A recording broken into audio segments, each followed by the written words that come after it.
para ulama ketika anak-anak muda yang mereka harapkan telah dengan tanpa malu-malu, tanpa ragu-ragu dan tanpa kerendahan hati dan tawadhu berani-beraninya menyerang Quran, menyerang hadis dan melecehkan nas-nas. Atau mereka berbuat nifak dengan berkata di tengah umat masih dengan bahasa-bahasa kitab, tetapi kalau mereka di perkotaan menulis, menyiarkan di website dan situs-situs mereka perkataan dan wacana yang para pendeta non-muslim pun malu mengatakannya, karena ada adab, ada etika antar umat beragama untuk tidak menjelekkan, membuka dan mengupas secara tidak proporsional ajaran agama lain. Dan itu sejalan dengan perintah Allah pada kita, wala tujadil ahlal kitab illa billati hiya ahsan. Jangan berdebat pada ahli kitab kecuali dengan cara yang lebih baik. Jangan mencaci maki Tuhan-Tuhan dan berhala orang musyrik sehingga mereka secara emosional mencela dan memaki-maki Allah tanpa ilmu, dan kita tidak mencapai sasaran dakwah. Ya, 3 pertimbangan inilah yang saya ajukan, saya tawarkan. Karena selama ini mustalahat, istilah-istilah yang berkembang di masyarakat adalah sesudah sosialisasi berjalan lama. Langsung saya masuk pada pembahasan bab. Saya usahakan tidak terlalu banyak mengomentari. Kenapa dimulai pada pasal 2 al-fasl tsani? Pasal pertama sudah bisa ditegakkan karena masalah madkhal, ya, intro mengenal Allah secara umum, iman. Ya, ada beberapa pendekatan mengenal Allah. Pertama pendekatan logika fitrah. Logika fitrah ini adalah yang paling kuat dalam menegakkan argumentasi adanya Tuhan. Mengapa? Karena dia selalu ada di hati kita.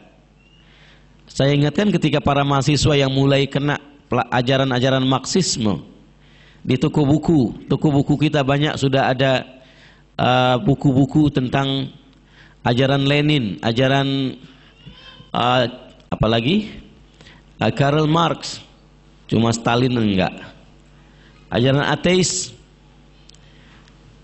dan juga beberapa hujatan pada agama. Di kalangan perguruan tinggi mulai ada anak-anak yang sudah menafikan adanya Tuhan. Maka dengan arogannya mereka berkata demikian. Ketika saya mendengar argumentasi tentang ketuhanan, seorang mahasiswa menyahut, betul Ustaz, secara fitrah mereka itu tidak bisa membantah. Ketika di Semanggi ada kerusuhan, hujan tembakan itu mengejutkan. Seorang mahasiswa yang saya kenal baik, dia itu sudah mengatakan Tuhan tidak ada, tiba-tiba melompat tiarap dengan mengatakan, ya Tuhan, tolong. Itu pendekatan fitrah, bahwa manusia kalau dia tidak sombong pasti hatinya ada bakat bertuhan, dan ini tidak terbedakan, semuanya ada. Yang kedua, logika psikologi yang terkait dengan refleksi penciptaan.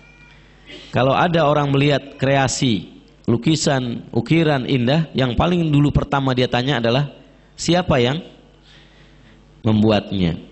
Alam lebih unik, lebih rumit, lebih kaya keajaiban, sehingga sangat mati rasa kalau orang tidak pernah bertanya bagaimana bisa jadi begini dan siapa penciptanya.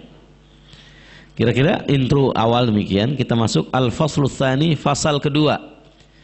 Jadi Islam ini adalah pionir ilmiah. Karena sampai hari ini kitab-kitab dan buku-buku kita itu ditulis dengan pembagian bab dan fasal.